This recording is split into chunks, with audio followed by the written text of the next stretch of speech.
Amados filhos e filhas, nós estamos diante de uma pergunta impressionante de Pedro.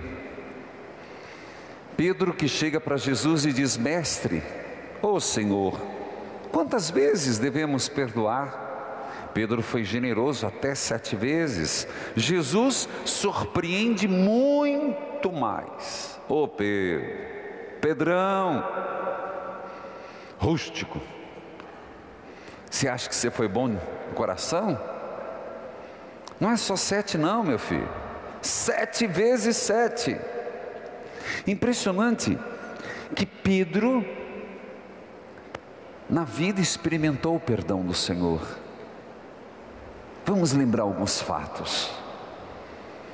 Pedro disse: Tu és Pedro, sobre esta pedra edificarei a minha igreja, mas logo depois levou uma chibatada. Sai de retro, Satanás, sai de longe, vai para longe. Jesus perdoou. Depois, num outro momento, Pedro pega a espada e corta a orelha. Pedro, violência gera violência, perdoou.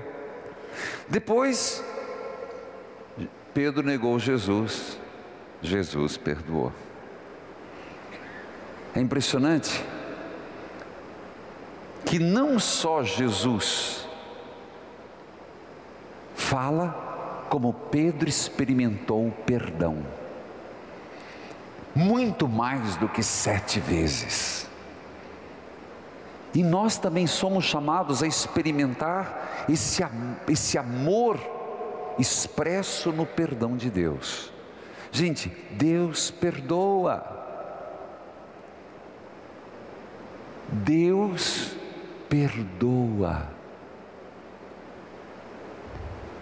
Essa palavra parece tão já batida, mas para quem está no fundo do poço, para quem está se sentindo o último dos últimos, o zero à esquerda, tem saída. Não importa onde você foi, o que você fez, não importa, Deus perdoa.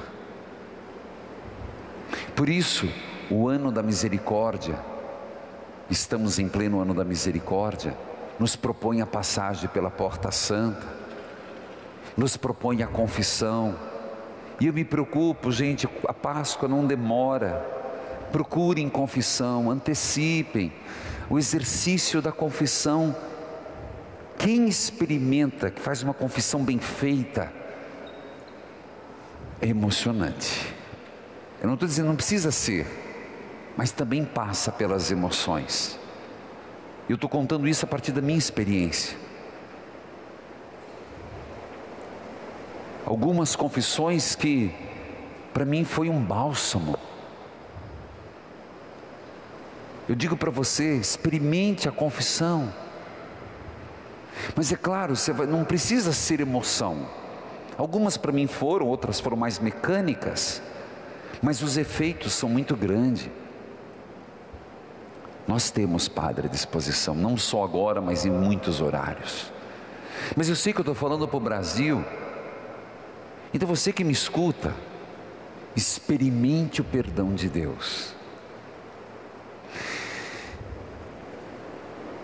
Existe um ponto impressionante, que Jesus compara o perdão do Pai como um acerto de contas.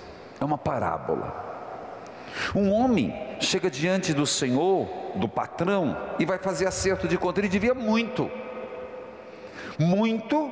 que vendendo filhos, vamos no tempo de Jesus, não vamos com os nossos conceitos que não dá certo, que se vendesse a esposa, os filhos e os bens, não pagaria a dívida. Então a dívida era grande. O servo se prostra e diz: Senhor, me dê um tempo, eu vou pagar. Olha que interessante, não deixe passar despercebido, me dê um prazo. O primeiro, mas o patrão sabia que ele podia dar um prazo. Não precisava vender, ele podia dizer: tá bom, eu vou te dar um prazo. mas aquela conta era impagável, porque era demais, era muito alto, era exorbitante. Nem que financiasse, nem que fosse a vida inteira, aquele homem não teria condições de pagar a conta. Então o patrão, movido em compaixão, ele não só disse, ele não disse assim: eu te dou um prazo. Ele disse: vai, eu perdoo tua dívida. É impressionante que às vezes a gente esquece desse detalhe. O patrão não deu prazo, não parcelou, ele perdoou. Deus não dá prazo, Deus não condiciona a volta. Deus não chega para a gente, nem para o domingo que vem, né? Se não me falha a memória, filho pródigo, não sei, acho que é o outro, o quinto lá, não importa. Deus não chega para o filho pródigo e diz assim: ó, volte, mas nessas condições. Não. O pai correu, colocou anel, colocou sandália. Ó, me arrepia, porque Deus não faz condições. Venha mais, enquanto você tiver, muitos pais fazem isso, embaixo do meu teto e comendo da minha comida. Aqui quem manda o galo sou eu. Não, isso não acontece, né? É eu que estou inventando. Se não é a mãe, é o pai. Se não é o pai, é a mãe. Aqui quem manda sou eu que boto comida na mesa. Deus não fala isso. Você está maltrapilho? Foi para droga, meu filho? Você está chapado? Os olhos estatalados? Pode vir, eu vou te arrumar um lugar assim. Esse é Deus. Por isso é lindo o que nós cantávamos no Salmo. Sempre lembre o Salmo. Por que a gente não pode perder a salmodia?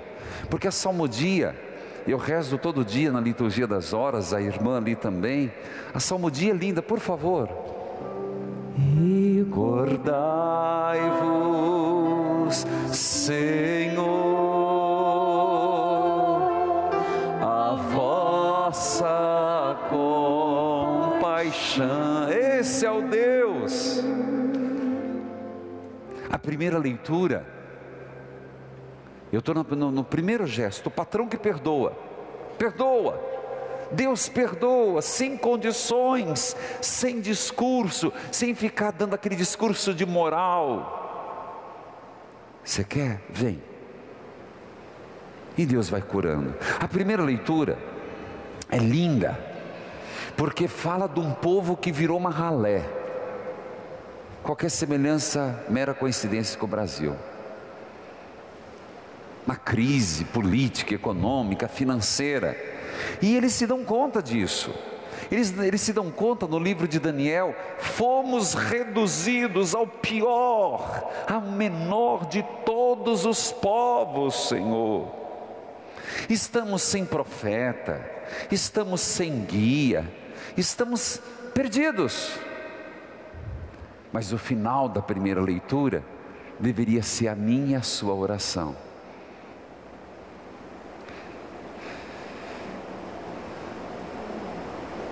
Nós te seguiremos até o fim. Repita. Nós até o fim. Nós te seguiremos até o fim, Senhor. Nós te seguiremos até o fim, Senhor. E não seremos frustrados. E não seremos frustrados. Porque colocamos a confiança em Ti. Porque colocamos a confiança em Ti. Você escutou, filho, que vai receber a unção dos enfermos? Você escutou, filha? Essa frase é para você.